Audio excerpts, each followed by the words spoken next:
Do you still have a small little car or any toys of your childhood? And the Barbie doll, which became your bestie and you never let it go away from you? Do you remember your first cycle gifted on your birthday that was more like a bike for you? Teddy bear. Now, friend, just recall your past moments when you had lost or broken your favorite toys or things and never got back. Remember your first reaction? I'm sure it was a hurting moment. You know what? Child is innocent and gets easily attached to the things he owned. Child creates his own little world of beautiful imagination, full of happiness, laughter, excitement, and what not.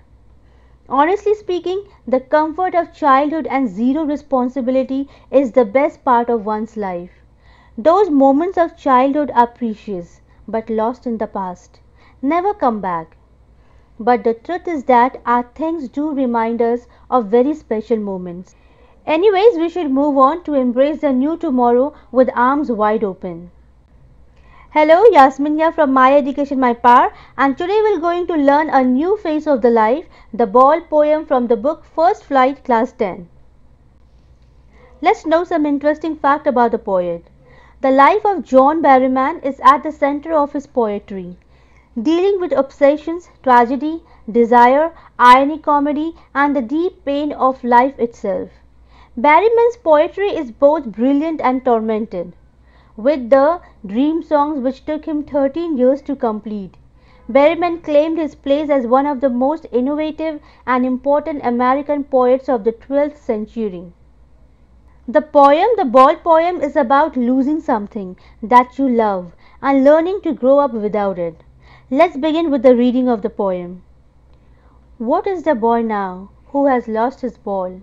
What is he to do? I saw it go, merrily bouncing down the street and then merrily over. There it is in the water, no use to say, oh, there are other balls. An ultimate shaking grief fixes the boy, as he stands rigid, trembling, staring down all his young days into the harbour where his ball went. I would not intrude on him. A dime, another ball is worthless now. He senses first responsibility in a world of possessions. People will take balls. Balls will be lost always, little boy, and no one buys a ball back. Money is external. He is learning well behind his desperate eyes. The epistemology of laws, how to stand up, knowing what every man must one day know, and most know many days how to stand up. Now here in these above line, the poet is talking about a boy who has lost his ball, which is used to play with. The poet was watching him losing the ball, so he wants to know his reaction, that what this boy will do without the ball now. Further he says that he saw the ball going down the street very fast and then drowning into the water. Then the poet says that it is useless to make the boy happy by saying that there are many balls in the market and will get another one. But the boy is standing still.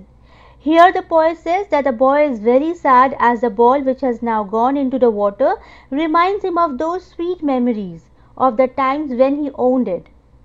This loss is unbearable for him and he is extremely sad.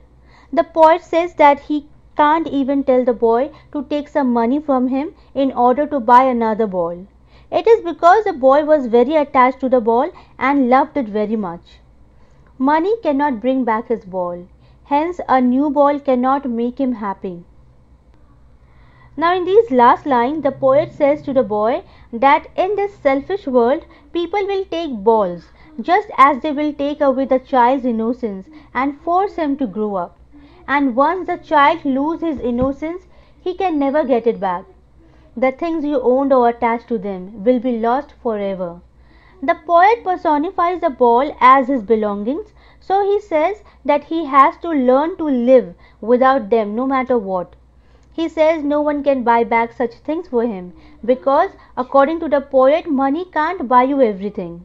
Money is external. It cannot buy back our love nor replace the things that we love, the things that really matter. Here the poet wants to say that we cannot buy memories with money.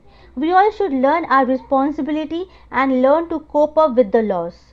He says that the boy is learning how to stand up after falling down, or move on against the things or moment which he lost. This means that the boy is trying to learn the real truth of life, which states that you have to accept the bitterness of the life and stand up again. Finally, the boy has learned to give up the things which went away from his life and returns back with another new hope. So basically, this poem successfully describes how we may feel to lose something that we love and grow up eventually without it. But we should move on. It is of no use to cry over the spilt milk, right? So friends, this is all for today. I'll see you again in the next video with another lesson. Till then, take a very good care of yourself. Bye for now.